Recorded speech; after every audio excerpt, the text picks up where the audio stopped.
This Easter, bringing you a special homemade feast.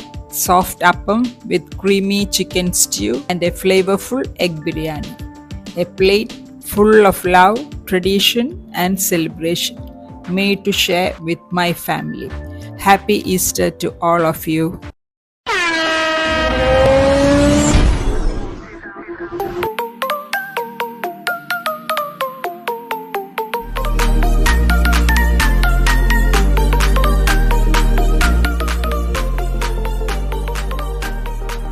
Hello everyone, welcome back to my channel and let's start cooking. Let's start with appam first. Soak white rice for 4 to 5 hours and then transfer it into a mixer. Then add cooked rice, sugar, salt and yeast to the mixer. Add water to the rice until it reaches the same level and then proceed to grind the mixture. Once the rice is partially grounded, add freshly grated coconut.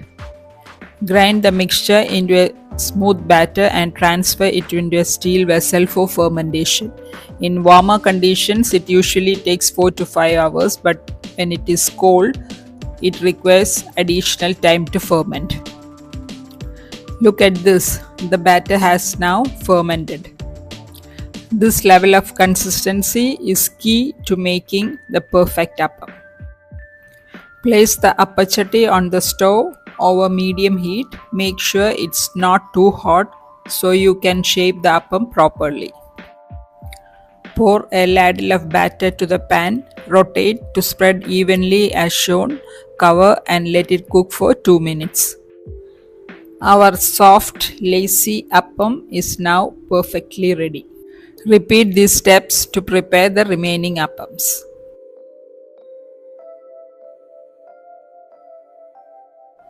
Heat oil in a pan, then add whole pepper, cloves, cardamom and cinnamon and let them crackle. Next add chopped garlic and chopped ginger. Next add split green chilies and onions.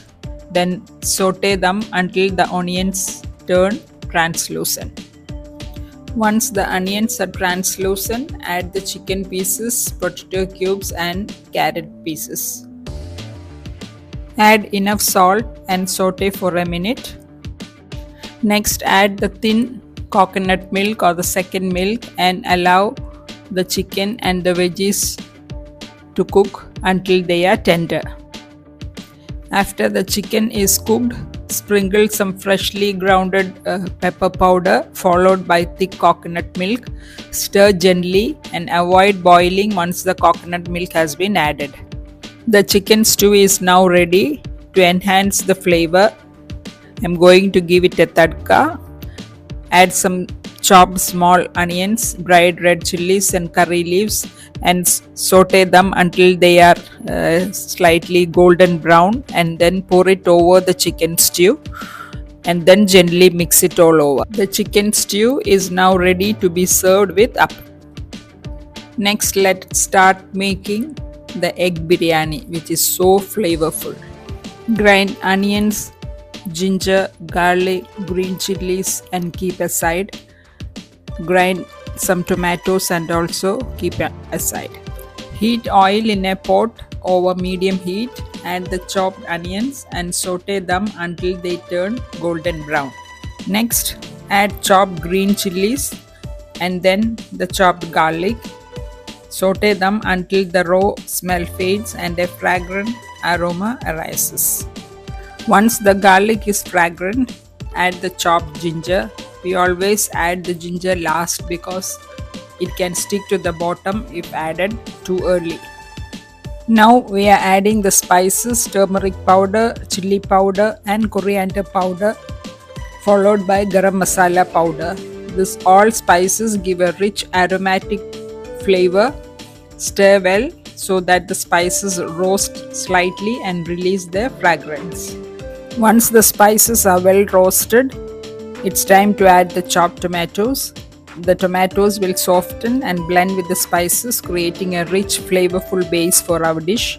Stir well and let it cook until the oil starts separating. Once the tomatoes are cooked and soft, add the biryani masala powder. Mix it thoroughly so that the masala blends with the with the tomato spice base. Stir well to ensure every bit of the mixture is coated with the fragrant masala, forming the perfect base for our biryani. Next, add some water and a pinch of salt to the onion spice mixture and stir gently and let it cook thoroughly, allowing the flavors to melt together. The spices and the tomatoes combine into a rich, flavorful base that will perfectly coat the rice later. Now look at the masala. It's thick, aromatic, and has blended beautifully. It's now ready for the next step, which means all the flavors have come together perfectly. Now add the freshly chopped coriander leaves.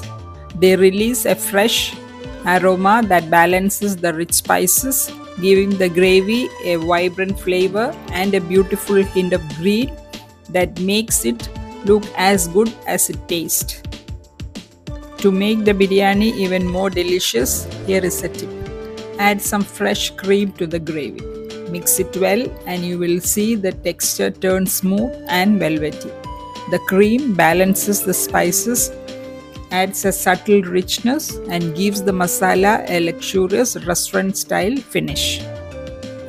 To boil the eggs, I am using here a gyro egg boiler. It is super convenient and easy to use, and the best part is no cracking or breaking of the eggs. It saves time and gives perfectly boiled eggs every time. Honestly, this is something every kitchen should have.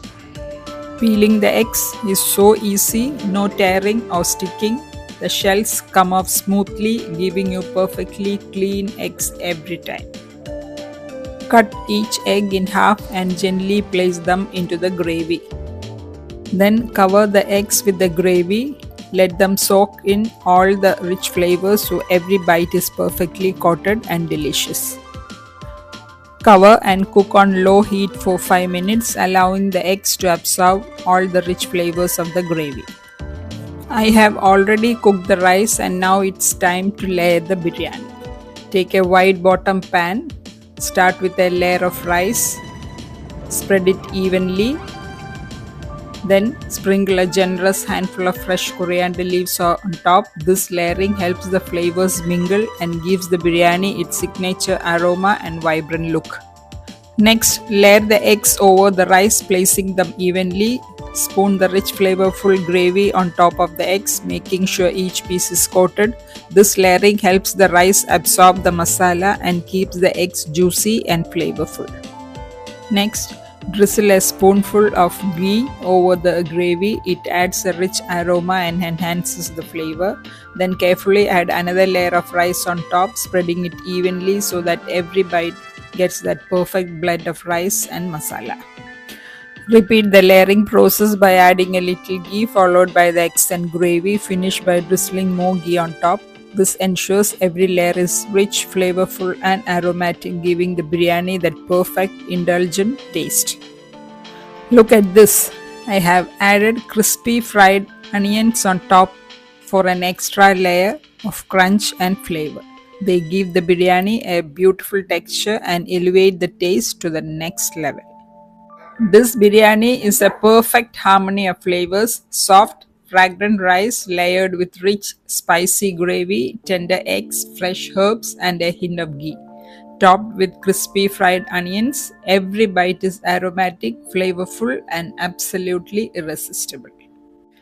If you enjoyed this recipe and found it helpful, please like, share, and subscribe. Thank you so much for watching and stay tuned for more delicious recipes.